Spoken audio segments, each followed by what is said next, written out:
Chegamos agora ao momento da pregação. Vamos abrir a palavra de Deus no Evangelho de Lucas, no capítulo 16, e vamos ler entre os versículos 1 a 13. Diz assim a Escritura: Disse Jesus também aos discípulos: Havia um homem rico que tinha um administrador, e este lhe foi denunciado como quem estava a defraudar os seus bens. Então, mandando-o chamar, lhe disse: Que é isso que ouço a teu respeito? Presta contas da tua administração, porque já não podes mais continuar nela. Disse o administrador consigo mesmo: Que farei, pois o meu senhor me tira a administração.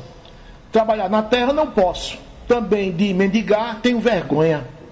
Eu sei o que farei, para que quando for demitido da administração, me recebam em suas casas. Tendo chamado cada um dos devedores do seu senhor, disse ao primeiro: Quanto deves ao meu patrão? Respondeu ele: 100 cados de azeite. Então disse: Toma a tua conta, assenta-te depressa e escreve 50.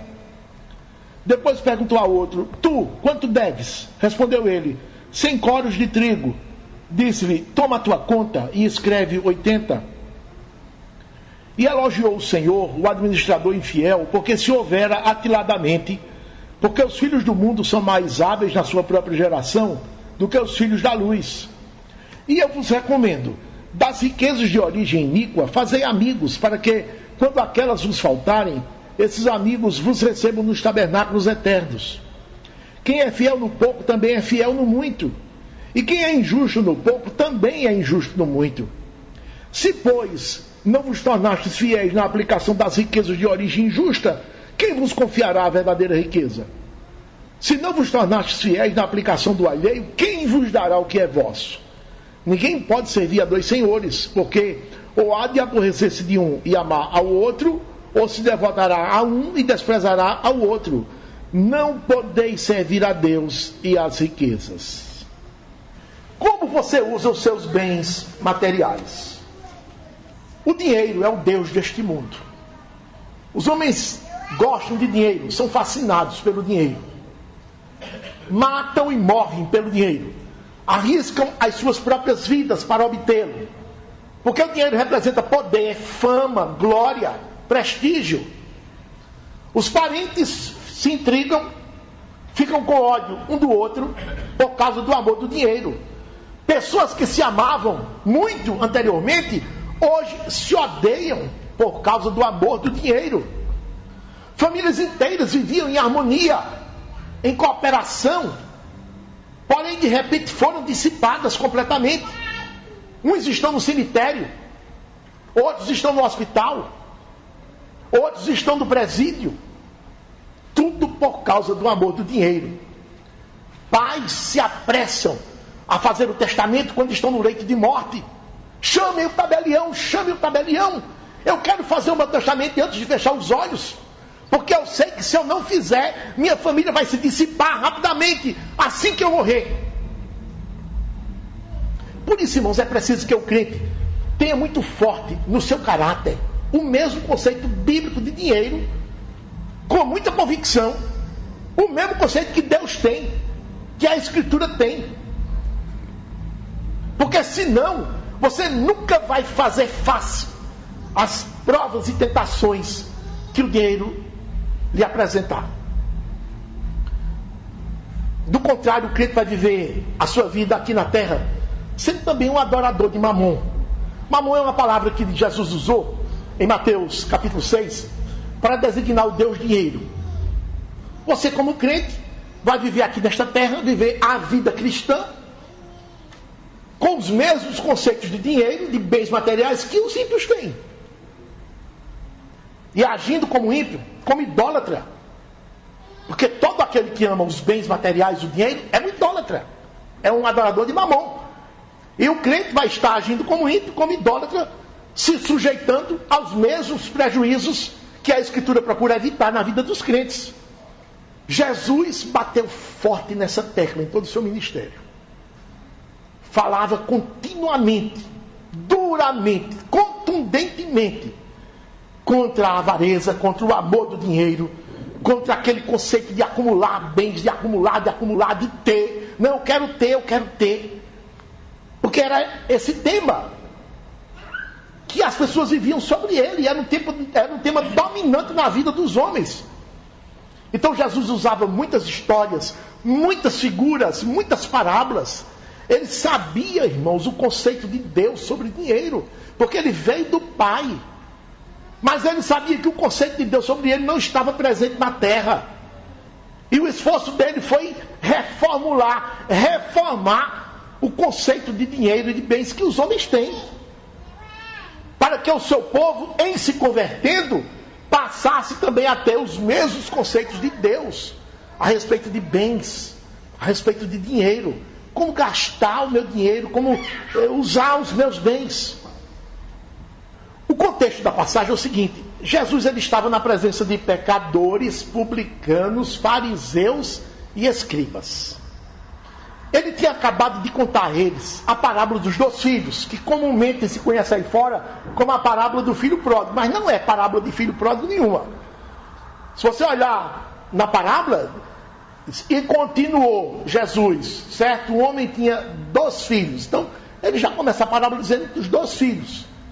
Então Jesus contou para aquele público a parábola dos 2 filhos. Nessa parábola, dentre muitas lições preciosas, Jesus mostrou que aquele homem tinha 2 filhos que ambos eram amantes do dinheiro. Todos 2. Um, chamado pródigo, cobiçava o dinheiro. Sofria porque o dinheiro não estava nas suas mãos, a parte da herança. Vivia, passando mal por conta daquilo. Insistiu com o pai que ele repartisse a sua herança. Eu quero minha parte da herança. A herança só se divide quando o testador morre. Mas ele estava tão ansioso, tão cobiçoso, que não suportou esperar que o pai morresse para lançar mão da sua parte na herança. Por isso que ele pediu, e o pai, muito triste, repartiu o haver e deu a parte dele. E ele agora está com dinheiro no bolso. Com esse dinheiro eu tenho poder, posso fazer o que eu bem quiser. Passou alguns dias ainda na vida e foi embora para o estrangeiro, terra de gentios, com aquela dinheirama no bolso, e lá começou a gastar, a saciar todos os seus desejos anteriormente suscitados. E gastou e se satisfazendo e tendo prazer, e gastando, se satisfazendo e tendo prazer, até um dia que o dinheiro acabou. E ele voltou para casa, liso, cabisbaixo, humilhado, roupas sujas, fedendo a porcos lá, que ele ficou trabalhando numa pocilga. Quando chega em casa, que o pai mata o novilho cevado para recebê-lo, com uma grande festa. Esse novilho cevado era um novilho especialmente cuidado entre as reses do patrão. Tinha funcionários destacados especialmente para cuidar, para engordar o bicho, para tratar bem dele, um tratamento VIP. Aí o pai achou que essa era uma ocasião propícia para matar o novilho cevado. Quando o irmão mais velho soube disso, entrou em pânico, ódio, fúria, porque não era para esse meu irmão. Ele dissipou, esse camarada não presta. Então ele mostrou também grande cobiça. Vivia de olho ali, trabalhando com o pai o tempo todo. Assim que o papai faltar, vou tomar conta da fazenda e vai ser tudo meu. Então Jesus tinha contado essa história, irmãos. E agora ele vai usar outra história, mas sobre o mesmo assunto, para reforçar o seu ensino, para deixar material suficiente para que os ouvintes, ouvindo aquelas histórias continuadas, aquela tecla que ele bateu, aquele som deveria ficar no ouvido dos ouvintes, para que eles meditassem, refletissem a posteriori sobre tudo quanto aquilo que Jesus falou. E assim eles começassem a atentar para entender que precisavam fazer uma mudança pessoal nas suas vidas. Chegassem à seguinte conclusão: de fato, eu não tenho os mesmos conceitos de dinheiro e de bens que Deus tem, que Jesus está falando, que a Escritura registra. Eu não tenho. Os meus conceitos de dinheiro e de bens que eu tenho são os mesmos do mundo. Um mundo caído, um mundo maligno, um mundo que se prostra diante de Mamon. E eu não quero isso para a minha vida. Como crente, eu vou reformar a minha vida nessa conceituação.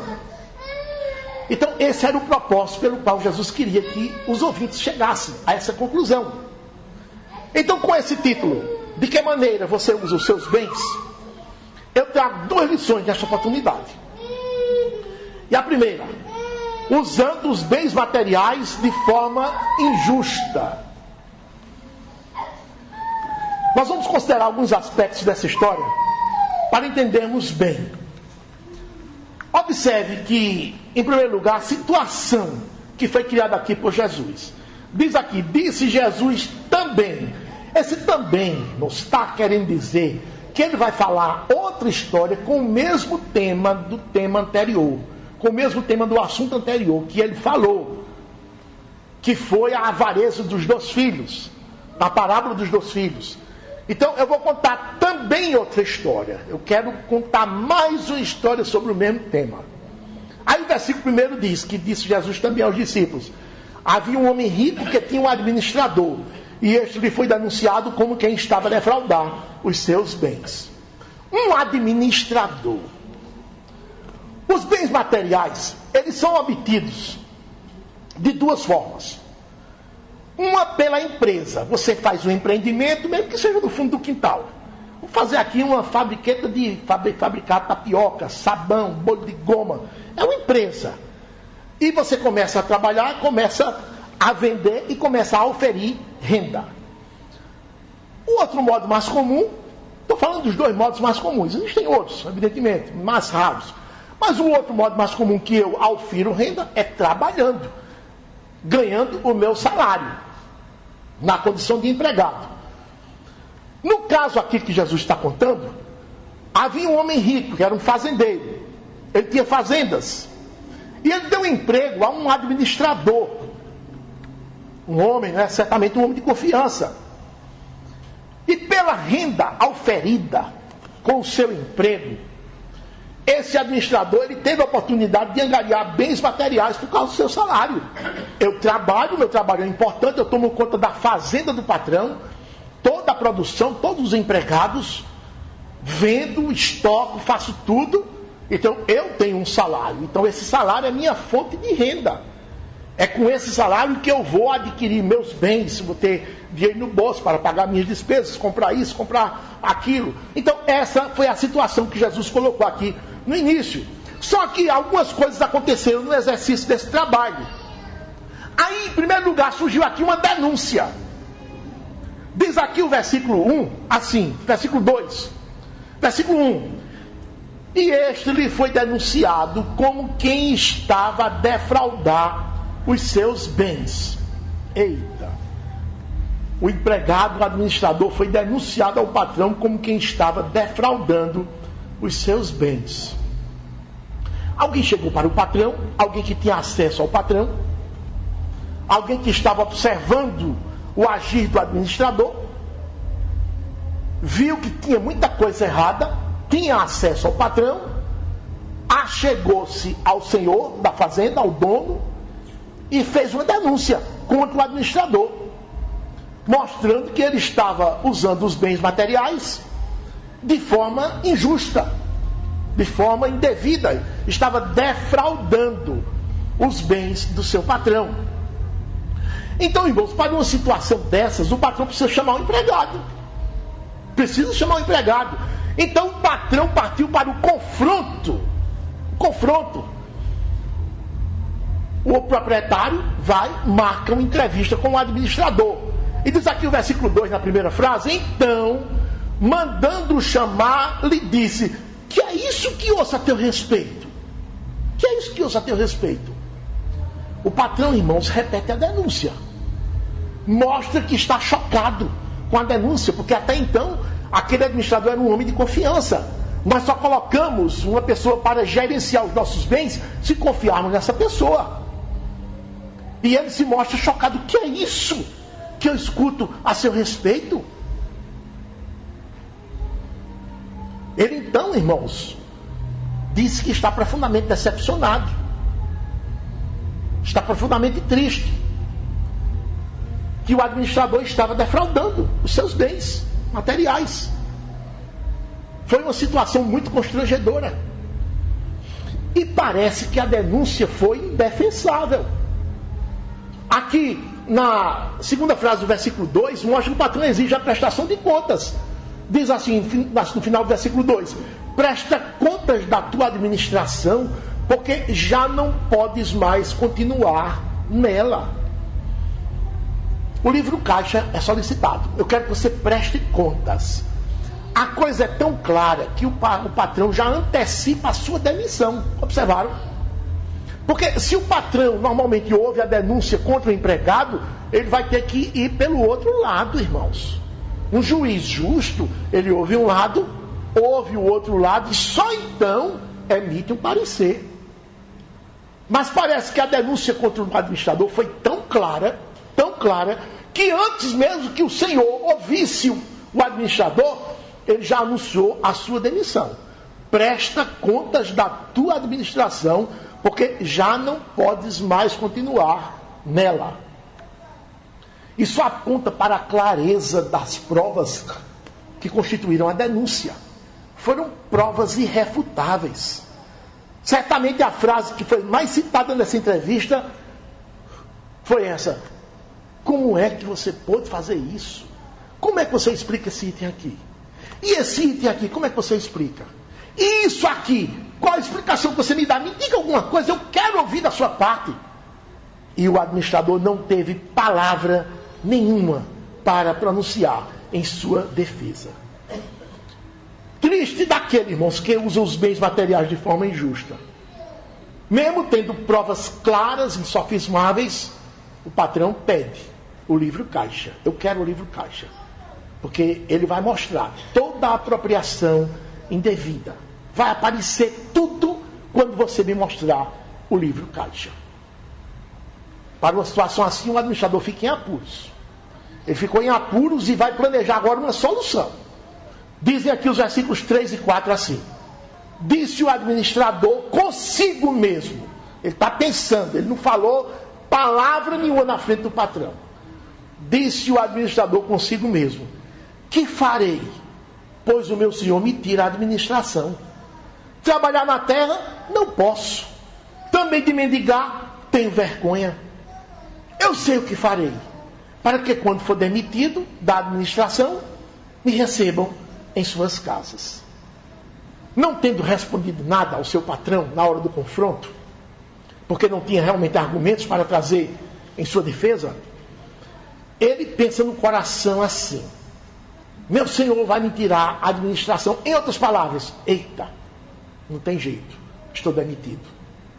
É irreversível. Já é um fato consumado, estou demitido. O que é que eu vou fazer?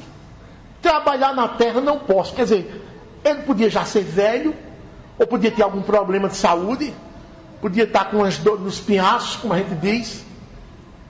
O certo é que ele disse: não posso trabalhar na terra, eu tenho um impedimento, eu não posso pegar no cabo da enxada, não tenho forças para isso. De mendigar, eu tenho vergonha, eu não tenho coragem. Toda a cidade, toda a vizinhança me conhece como um homem importante, um capataz de fazenda, um homem administrador, alguém de confiança, alguém que impõe respeito. Eu tenho essa leva de trabalhadores debaixo da minha administração. Eu sou alguém importante, quer queira, quer não. Então, daqui a pouco, vão me ver na rua, com a cuia, pedindo esmolas? Eu tenho vergonha disso. Isso é ele pensando. Aí no versículo 4, irmãos, ele recebe aquela luz das trevas. Trevas produzindo luz, né? Aquela luz das trevas, da negridão que vem no coração do perverso, irmãos, a fim de lhe permitir engendrar soluções mirabolantes para sair de uma enrascada, mesmo que sejam soluções falsas, mesmo que ele faça falcatruas, ele faz a coisa dar certo. Ele disse assim no versículo 4: eu sei o que farei, já sei, tive uma ideia. Ele concebeu uma ideia maliciosa, mas que vai dar certo. Já sei o que farei, para que, quando for demitido da administração, me recebam em suas casas. Para que, quando eu for demitido da administração, nem precise trabalhar na terra, nem preciso mendigar. Pelo contrário, vou continuar trabalhando, agora noutra fazenda. Quando um trabalhador sai de uma empresa por um motivo justo, deu um prejuízo grande à empresa, foi flagrado roubando, defraudando a empresa, como é que outra empresa vai contratá-lo? É muito difícil a situação desse homem conseguir outro emprego. Muito difícil. Se for por justa causa, ele vai penar para conseguir outro emprego. A empregada doméstica sai de uma casa e foi tudo bem na relação dela com a patroa me deu uma carta de recomendação. Aí ela chega lá, eu saí dali a semana passada, veja o que minha patroa diz a meu respeito. Mas o que é que esse administrador ia fazer? Tendo saído da fazenda por justa causa, por defraudar os bens do patrão. Como é que ele ia conseguir outro trabalho semelhante numa fazenda da vizinhança? Não ia, irmãos, não ia ser fácil.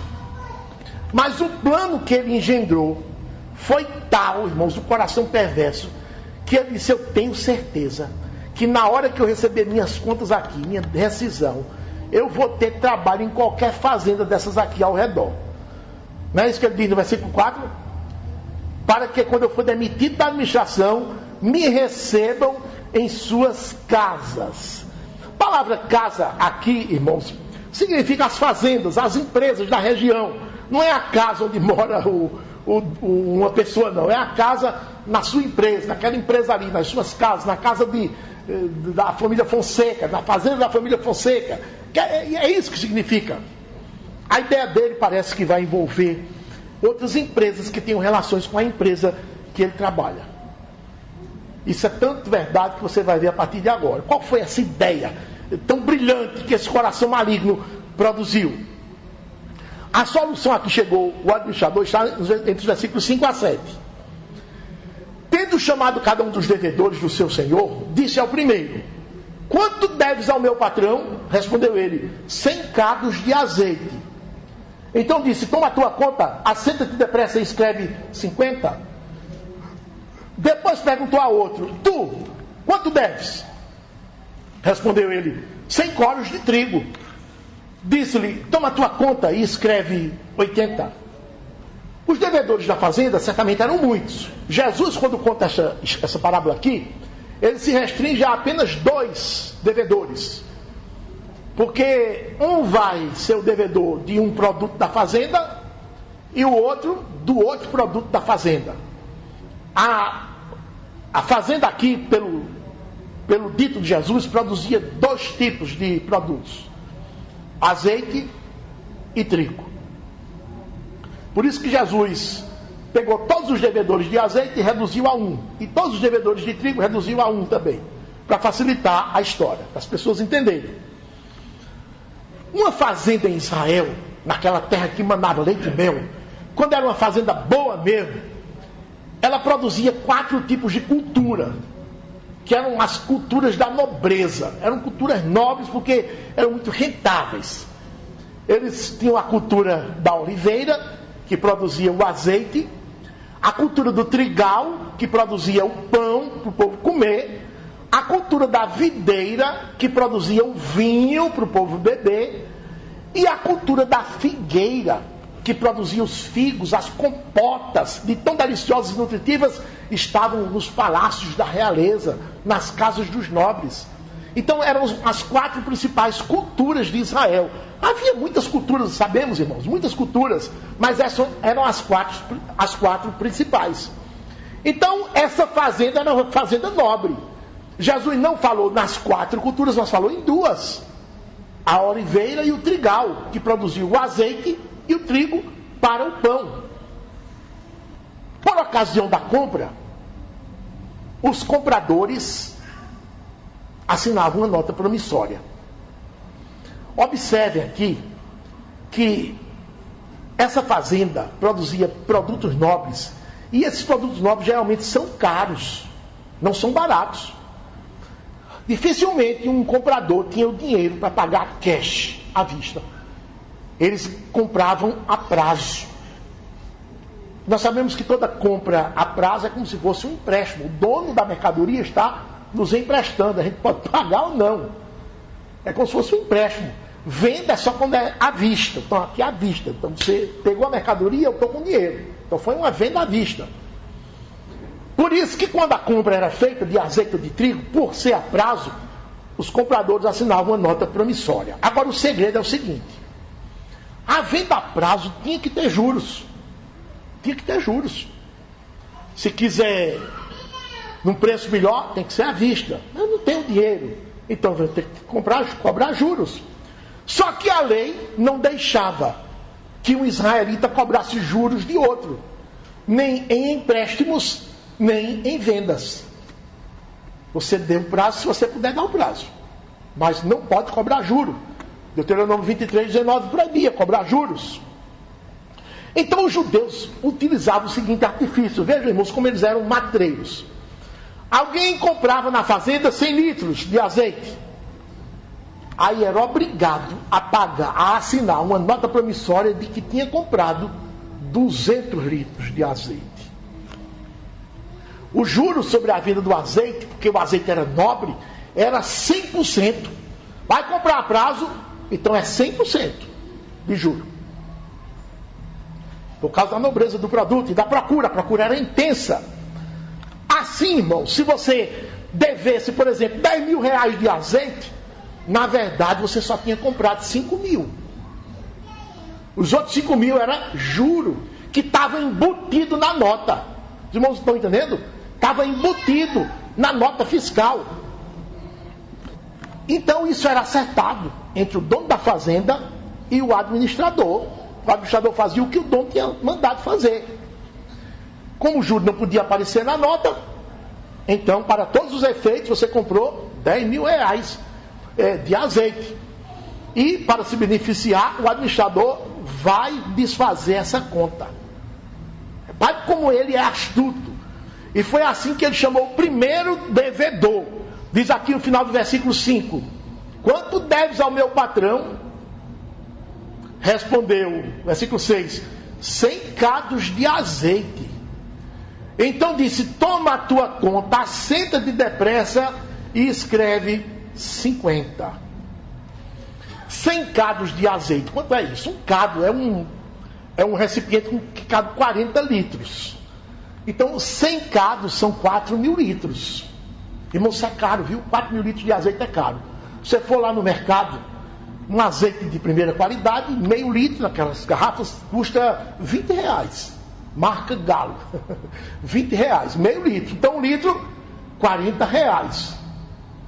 E 4 mil litros. 4 mil vezes 40 dá 160 mil reais.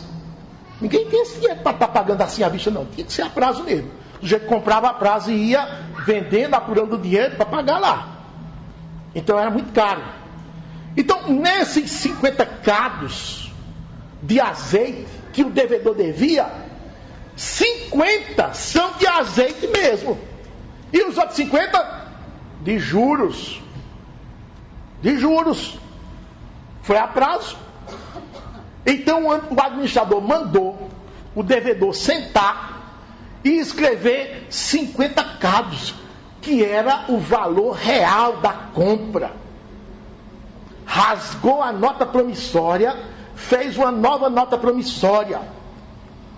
Agora faça isso, senta-te aqui. Diz aqui o versículo 6. Toma a tua conta, assenta-te depressa. Esse depressa aqui, irmãos, indica que é uma operação que tem que ser feita rápida, porque o patrão pode chegar.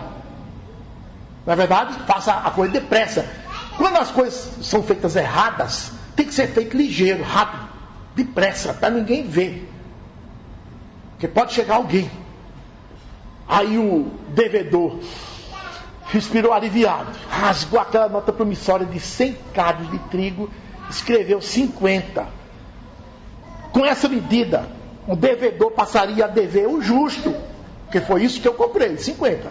Eu assinei uma nota de 100 por conta do juro que está embutido aí, eu não posso falar, porque senão eu perco a fonte de obter o azeite. Aí ele passou a dever o justo, sem juros. O administrador ainda estaria agindo de conformidade com a lei de Deus. Olha, a lei proíbe cobrar juros. Então eu estou querendo que você faça a coisa, estou querendo ser justo com você. Certamente o administrador disse isso para o devedor. Sabe por que ele está agindo de acordo com a lei de Deus agora? Só agora. Porque interessa a ele para o futuro. Esse administrador não tem interesse de coração, não. Ele obedece a Deus naquilo que lhe for conveniente. Naquilo que lhe for custoso, não obedece. Nós já pregamos aqui sobre servir a Deus de inteireza de coração.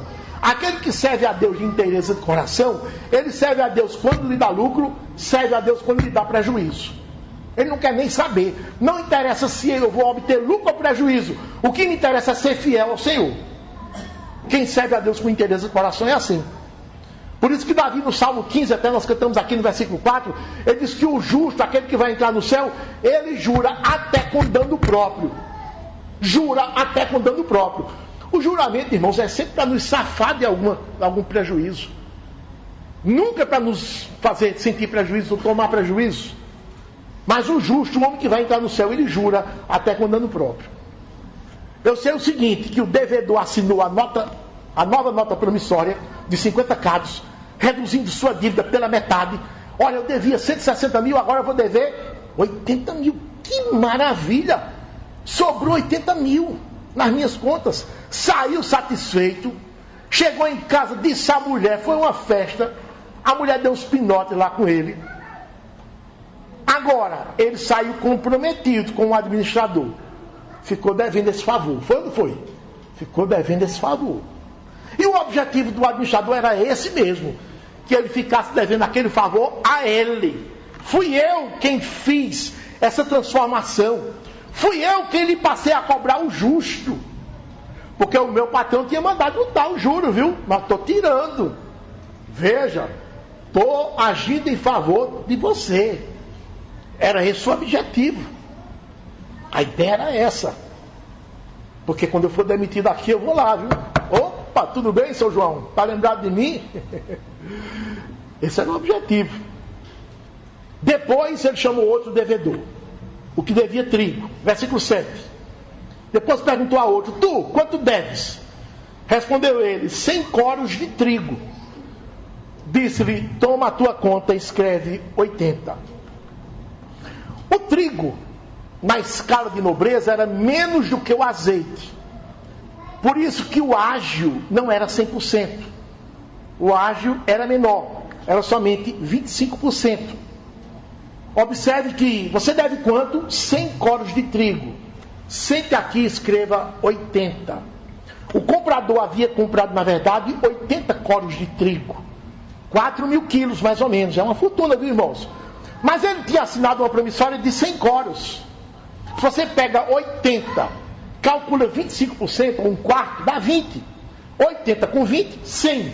Ele tinha assinado, quando pegou a mercadoria, outrora, 100 coros de trigo. Mas só tinha comprado 80. Os 20 era do ágio. Os 20 era do ágio.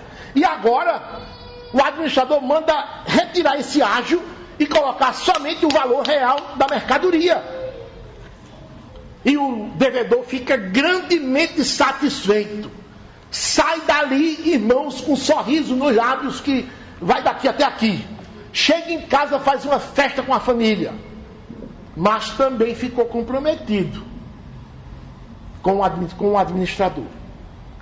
O administrador disse consigo: no dia que eu receber as contas da empresa, eu vou procurar o senhor, comprador de trigo, e vou lhe pedir um emprego. Pode ficar certo disso. Essa foi a solução a que chegou o administrador quando instado a prestar contas da sua administração. Ele não pensou, irmãos, no bem do patrão. Ele usou os bens do patrão em seu próprio favor, em seu próprio benefício. Pensou tão somente em si. Ele é um trabalhador egoísta e fraudulento. Finalmente, com os livros todos escriturados, chega o dia de apresentá-los ao patrão. Vamos ver agora a prestação de contas, versículo 8. E elogiou o Senhor, o administrador infiel, porque se houvera atiladamente é com esperteza, com prudência, com sagacidade. Porque os filhos do mundo são mais hábeis na sua própria geração do que os filhos da luz. Isso é Jesus contando a história. Jesus diz aqui no versículo 8 que elogiou o Senhor, o administrador infiel, porque se houvera atiladamente. Veja, quem elogiou o administrador infiel não foi Jesus, foi o patrão dele. Por isso que a palavra Senhor aqui está escrito com S minúsculo. Observou isso? Jesus está contando que o patrão daquele homem, o senhor daquele empregado, o elogiou. Porque se houvera, porque procedera atiladamente. Mas o que é que significa esse elogio? E elogiou o senhor, o administrador infiel. Quando o patrão olhou os livros, caixas, estavam ali assentados todos os registros, irmãos, das vendas. Todos. Com as quantidades corretas. E também com os valores reais. Talvez até tenha tido uma observação de acordo com a lei de Deus. Sem nenhuma cobrança de juros. Os juros tinham sido acertados entre o senhor e o patrão para cobrar. Entre o administrador e o patrão para cobrar dos compradores. Então, em tempo de paz, numa relação de trabalho pacífica, o administrador diz, está certo, vou cobrar o que o senhor está fazendo. Mas, irmãos, agora o administrador é demissionário. A relação de trabalho não é mais pacífica, não. O administrador olha para o patrão e diz, esse cara vai me demitir, já disse que ia me demitir. E o senhor olha aqui para os livros caixas, ele lançou todas as vendas sem os juros. Se eu for cobrar dele, como é que vai ser? Se esse cara me denunciar, porque ele pode me denunciar, eu vou preso. Porque a lei é bem clara, não posso cobrar juros. Então ele ficou calado, irmãos. Ficou sem qualquer força de acusar formalmente o administrador. Aí disse assim, eita camarada ninja. É esse tipo de elogio. Eita administrador ninja. Ele fez a coisa aqui de tal forma que eu estou vendo o que ele fez e não posso fazer nada. É isso que significa atiladamente. Ele foi prudente, sábio. Ele foi no ponto X da questão. Ele foi esperto, precavido, livrou sua pele. É nesse sentido que o elogio do patrão vem dizer: que homem esperto, viu? Como soube se safar dessa? Às vezes, irmão, nós estamos vendo o programa de notícias de crimes. Olhe, 15 ladrões planejaram e roubaram o Banco Central do Brasil lá em Fortaleza. Foi o maior roubo da história. Desligaram o alarme, fizeram túnel por baixo da rua. E você fica vendo aquela operação e você diz: rapaz, que camaradas inteligentes. O que você está fazendo? Está elogiando. Mas é um elogio que você não quer aquilo para si. Você não quer imitar aquilo, não quer para os seus filhos que eles sejam inteligentes nesse sentido. Não é verdade? Então você está elogiando, mas nesse sentido. Então foi nesse sentido que Jesus está dizendo que o patrão elogiou o administrador. Agora, na segunda parte do versículo 8, veja o que é que Jesus diz quando ele completa esse versículo. Porque os filhos do mundo são mais hábeis na sua própria geração do que os filhos da luz. Em outras palavras, Jesus está dizendo assim: se o meu povo lutasse pelos seus ideais puros e santos e espirituais, da mesma forma que os ímpios lutam pelos seus ideais corruptos. Se meu povo fosse assim. Se meu povo tivesse essa ganância, essa gana, essa esperteza, essa vontade de lutar pelos seus ideais espirituais bíblicos. Os ímpios conseguem realizar suas obras pecaminosas com aparatos que quase beiram a perfeição, meus irmãos.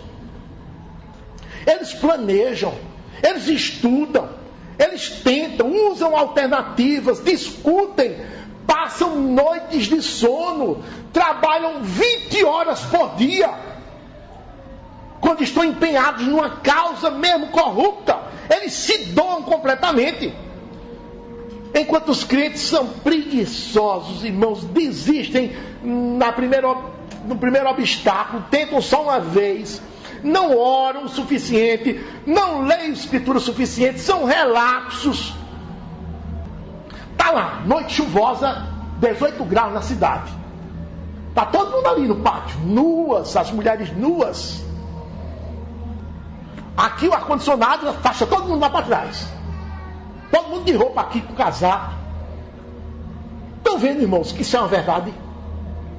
Que nós não lutamos pelos nossos ideais, como os ímpios lutam pelos deles.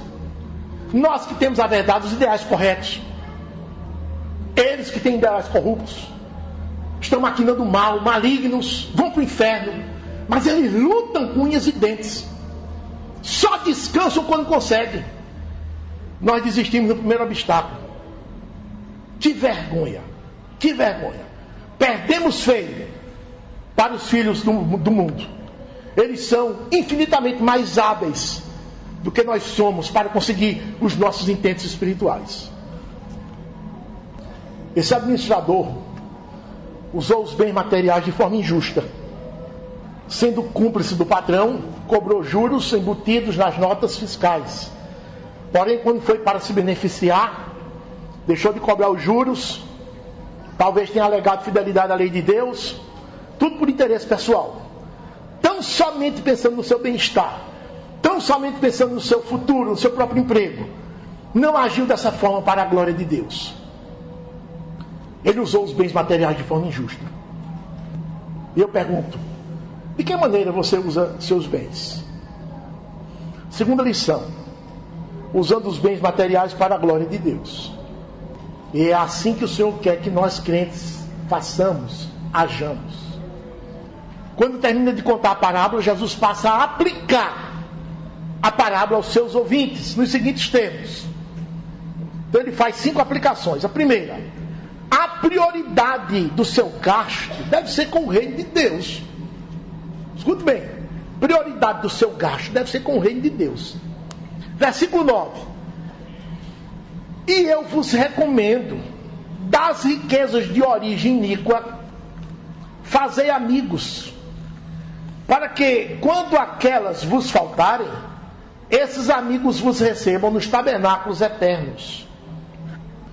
Pastor, o meu salário não é de origem iníqua, não. Eu sou empregado do governo, sou professor, sou professora, eu trabalho, tenho uma carteira assinada. O meu dinheiro é lícito, não é de origem iníqua, não. Mas Jesus está dizendo, eu vos recomendo, das riquezas de origem iníqua, fazer amigos. Porque o salário e a renda de uma empresa são consideradas pela Escritura de origem iníqua. Por quê? Por que é que Jesus usa essa nomenclatura? Sabe por quê, irmãos? Presta atenção. Não há, irmãos, trabalho 100% honesto. Não há. Trabalho que honre a Deus em todo o tempo, em toda atividade. Não há. Não há. Por exemplo, nós acabamos de estudar Efésios. A Escritura diz ali ao empregado que ele trabalha de boa vontade, com alegria, sem enrolação, como para o Senhor, como se o Senhor estivesse ali o tempo todo olhando. Que não trabalhe só quando o patrão está olhando, não sirva só à vista. Diz que se dedique integralmente ao trabalho, sem pensar em renda, mas tão somente pense na glória de Deus em primeiro lugar. Eu digo aos irmãos, essa é uma tarefa bem impossível aos homens, irmãos. É bem impossível. Olha, por mais que se faça, não fazemos 100%. O melhor funcionário crente que há na face da terra, ele não vai conseguir fazer 100% disso, não. Satisfazer o padrão exigido por Deus. Vamos ver o nosso exemplo como crentes. Nós agimos no nosso trabalho com honestidade, procuramos ser honestos no nosso trabalho. Mas você já reclamou do seu trabalho. Tenho certeza. Já reclamou. Na hora que você reclamou, você saiu do padrão de Deus. Saiu do padrão de Deus. Reclamou do trabalho. Teve um dia que você achou o seu salário injusto. Ah, tá pouco. Tá pouco. Teve um dia que você matou horas. Ou 1 hora, ou meia hora, mas matou. Saiu do padrão de Deus. demorou-se de propósito lá no WC, ainda deu um cochilo lá, entrou na casinha, ainda deu um cochilo lá, e o trabalho lá precisando de você. Conversou à toa no ambiente de trabalho, foi ou não foi? Conversou à toa lá, conversou coisas que não eram devidas ao trabalho, desconcentrou-se, desconcentrou o próximo, prejudicou horas de produção. Também às vezes sentiu preguiça. Estou com uma preguiça hoje, era para fazer essa tarefa, só fez a metade. Olha, aí o salário que você vai recebendo é de origem injusta. Não está dizendo que é de origem desonesta não, mas é injusta aquilo que está se pagando a você. Levou folha de papel da resma da firma para casa, uma caneta, uma borracha, um grampo, um clipe. Tirou cópia na máquina da empresa, sem autorização, levou para casa. Usou o computador de trabalho para fazer o trabalho escolar dos filhos, que o de casa quebrou. Estão vendo, irmãos? Estão vendo? Já no caso do patrão crente, às vezes trata o empregado com grosseria, foi injusto com o empregado, deixou de recolher um ou outro imposto, subtraiu hora extra do funcionário. É crente fiel. Eita, não podia ter feito isso, mas fez. Senhor, me perdoa. Perdoa, mas você fez. Você pode repetir ali na frente. Então você está sempre aquém do padrão de Deus. Por isso que a Escritura diz, é de origem injusta. O que você ganha tem uma participação de injustiça. Tem uma mácula de injustiça naquilo que você ganha. Você já reclamou do governo como patrão, não deu uma gratificação que deveria ter dado ao funcionário, porque ele se excedeu na produção, na dedicação dele, você não o recompensou. Tudo isso são aspectos injustos, irmãos, porque o padrão de Deus é perfeito. Daí se dizer que qualquer renda que oferimos como empregados ou como patrões, sempre são maculados com a injustiça, e jamais vão passar no rigoroso padrão de justiça requerido por Deus. Daí Jesus usa a expressão riquezas de origem iníqua. Então Jesus diz assim: usem esse dinheiro que vocês ganham para fazer amigos, de modo que eles os recebam nos tabernáculos eternos. Isso significa, irmãos, que o melhor uso do dinheiro que alguém pode fazer é empregar no reino de Deus, na evangelização.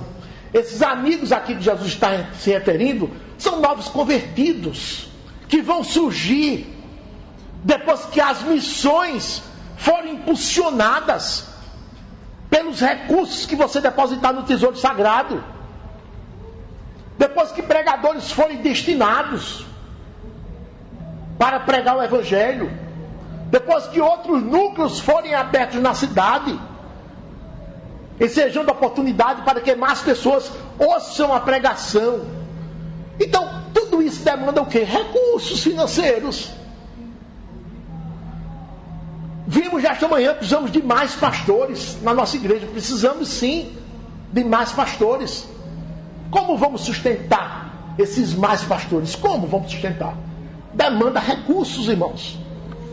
Então, quando você é crente, que investiu no reino, com parte do seu salário, com parte da sua renda, da renda da sua empresa, quando você chegar no céu, Jesus disse, você chegar no céu, você vai ser recebido por pessoas que foram salvas pelo dinheiro que você empregou em impulsionar as missões e a evangelização lá embaixo na terra. É como se Jesus vai separando e anotando tudo isso. Esse foi salvo por esse pregador. E esse pregador veio aqui financiado pela contribuição de fulano, de cicrano. E você vai ter uma surpresa quando chegar no céu. Esses amigos vão lhe receber nos tabernáculos celestiais. Agora, Jesus disse que isso não é uma opção não. Preste atenção. Isso não é uma opção não.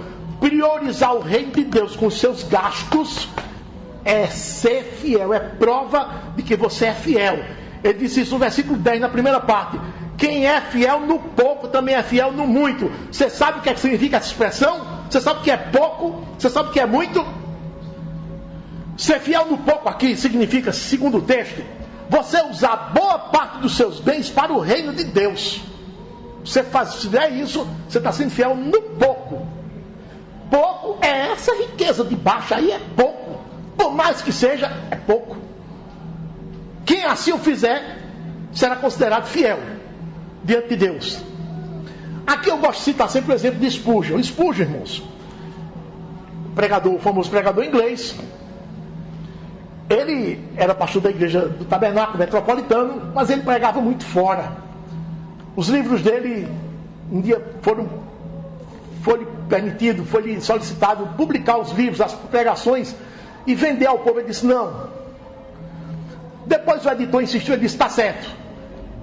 Pegou todo o dinheiro da renda e aplicou em obras sociais. Por exemplo, ele fundou uma casa de pastores, de formar pastores em Londres, a partir de rapazes pobres que não podiam pagar um seminário, que os seminários eram caros, e ele formou essa casa. E ele sustentava, pagava o aluguel, pagava os professores e pagava os alunos que não podiam se sustentar. Vinham de cidades próximas a Londres, do interior da Inglaterra, e eram mantidos nessa casa por dinheiro do bolso dele. Estabeleceu em Londres uma casa de viúvas pobres e desamparadas, as quais ele sustentava também com as ofertas que ele recebia quando ia pregar fora, ou com parte do salário dele, ele também usava para fazer isso. E quanto mais ele foi sendo fiel nesse pouco, Deus foi aumentando as oportunidades para ele. Ele terminou fundando um orfanato para meninos, depois outro só para meninas, e ele sustentava irmãos sem nenhum tostão da igreja, sem nenhum tostão de ONGs e verbas governamentais, tudo do próprio bolso, irmãos, tudo do próprio bolso. Esse sim sabia ser fiel no pouco. Construiu ainda um lar para abrigar moças pobres, desamparadas e grávidas que apareciam na cidade de Londres. Muitas moças vinham do interior, irmãos, trabalhar no tempo da explosão de indústrias, de fábricas em Londres, e muitas delas eram exploradas sexualmente, engravidavam, e ele as acolhia nessa casa. Isso se tornou tão aprovado por Deus que diversas outras instituições foram surgindo para ajudar os necessitados na cidade de Londres e também das cercanias. Spurgeon usava quase a totalidade dos recursos adquiridos para a glória do reino de Deus. Ele tinha essa visão bíblica, essa é a visão de Deus. Ele era fiel no pouco. Assim Jesus afirmou que aquele que assim fizer, será fiel no muito. E o que é isso, no muito? Jesus vai lhe dar atribuições grandiosas dentro do seu reino celestial, seja aqui na terra, seja no céu, mas vai lhe dar. Agora, quem assim não proceder, o que é que acontece? Quem não priorizar o reino de Deus com os gastos, Jesus diz, é infiel. É infiel. Versículo 10, segunda parte. E quem é injusto no pouco, também é injusto no muito. Quer dizer, aquela pessoa que está na igreja e que não age dessa maneira, está sendo infiel no pouco. Jamais seria colocada, jamais seria no imperfeito, jamais seria colocada por Jesus para gerir algo maior, algo espiritual. Em outras palavras, essa pessoa está na igreja, mas não é crente, não é salva, é infiel, é injusta. Os injustos não herdarão o reino de Deus, não, meus irmãos. Essa pessoa é avarenta, mesquinha, ela dá ao Senhor a conta gotas, ó, como quem está pingando remédio para dar uma criancinha, um recém-nascido. O médico diz, não passe de 3 gotas. Então todo cuidado é pouco. Se passou, tem que jogar o remédio fora.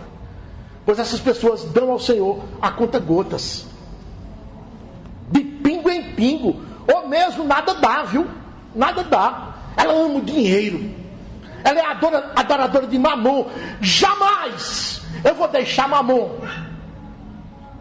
para atender às exigências do Deus Todo-Poderoso. Jamais. Foi isso que o rico disse a Jesus. Eu deixar os meus bens materiais aqui para te seguir, mesmo que eu ganhe a vida eterna? Quero não. Eu prefiro ficar com os meus bens aqui, mesmo que eu vá para o inferno. Mas eu não largo meus bens para te seguir e ganhar a vida eterna. Não foi isso que ele disse? Aquele jovem rico, louco? É o mesmo que Jesus afirma com mais clareza nos próximos versículos 11 e 12. Quem não agir dessa forma é porque não é salvo. Versículos 11 e 12. Se, pois, não vos tornastes fiéis na aplicação das riquezas de origem injusta, que é o salário, que é a renda da empresa, quem vos confiará a verdadeira riqueza? Se não vos tornastes fiéis na aplicação do alheio, quem vos dará o que é vosso?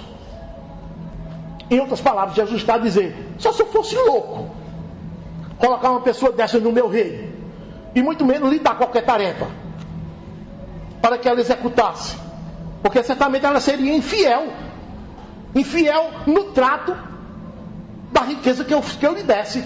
Se ela é infiel no pouco lá embaixo, como é que eu vou colocar essa pessoa no muito? Ela vai agir com a mesma infidelidade. Ela não tem a visão bíblica de usar o dinheiro e os bens. Ela tem a mesma visão mundana, demoníaca de dinheiro. É isso que Jesus está dizendo nesses 2 versículos aqui. E ele termina, irmãos, com a aplicação de duras palavras. Ele diz ali, nessa questão não há neutralidade. Ele está dizendo, aquele auditório de Jesus está ali, estático, com a boca aberta, sem nem piscar, segurando a respiração. Eles não estão aguentando ouvir. E Jesus disse, olha, nessa questão não há neutralidade. Ou você é, ou você não é. Nem pense que você vai me enganar. Versículo 12. Ninguém pode servir a 2 senhores, porque ou há de aborrecer-se de um e amará o outro, ou se devotará um e desprezará o outro. Não podeis servir a Deus e às riquezas. Se você serve ao dinheiro, tendo no seu coração os mesmos conceitos capitalistas do mundo, visando enriquecer, acumular, lucrar, tirar vantagem em tudo, para si e para os seus, sem disponibilizar nada para o meu reino, então definitivamente você não é meu servo. Você não é meu servo, você não me serve. Porém, se você é meu servo, você, sua empresa ou seu salário são usados para o seu sustento, um sustento simples, sem ostentação, que sobre mais para o meu reino. Reserve boa parte do seu salário, da sua renda para o meu reino, para financiar as igrejas, a evangelização, as missões. Se você proceder assim é porque você é meu servo. Ele serve conforme eu ordenei, com os mesmos conceitos de bens e dinheiro que meu pai tem e mandou eu explicar e ensinar aqui embaixo na terra. E eu ensinei aqui registro nas páginas da Escritura. Como é que nós podemos terminar esse sermão? Perguntando: o que é, meu irmão, que você faz com o seu salário? O que é, meu irmão, que você faz com a renda da sua empresa? O que é? Ele é só seu? Só seu e no máximo da sua família? E o reino de Deus? Você não disponibiliza nada para ele? Você não entrega para o meu reino nem aquilo que eu mandei que você entregasse desde o Antigo Testamento? Você não entrega nem aquilo que os crentes do Jardim da Infância entregavam? Se você não entrega nem o piso, como é que você pensa que vai atingir o teto? Diga. Você é fiel ou infiel do trato do seu salário, da sua renda? Como é que você se analisa? Se você na terra não faz com o dinheiro aquilo que Deus ordenou, como é que você espera que Deus lhe dará as riquezas celestiais? Vai dar não. Vai dar não. Sinceramente, meu irmão, examinando o seu próprio coração, o que você diz? Você é fiel ou infiel? Egoísta ou altruísta? Liberal para com o reino ou mesquinho? Super mesquinho? Eu lhe advirto de que você não tenha os mesmos conceitos de dinheiro que Deus, que o mundo tem. Não tenha. Se você tem até agora, procure bani-los da sua vida. Eu lhe digo solenemente, se você não proceder segundo esse ensino de Jesus, meu irmão, você jamais verá alvo. Jamais verá alvo. Porque você não é servo do Senhor, não. Você não se preocupa com o reino dele, não. Você se preocupa consigo só. E com os seus. que seu fim será triste. Quem tem ouvidos para ouvir, ouça. Amém.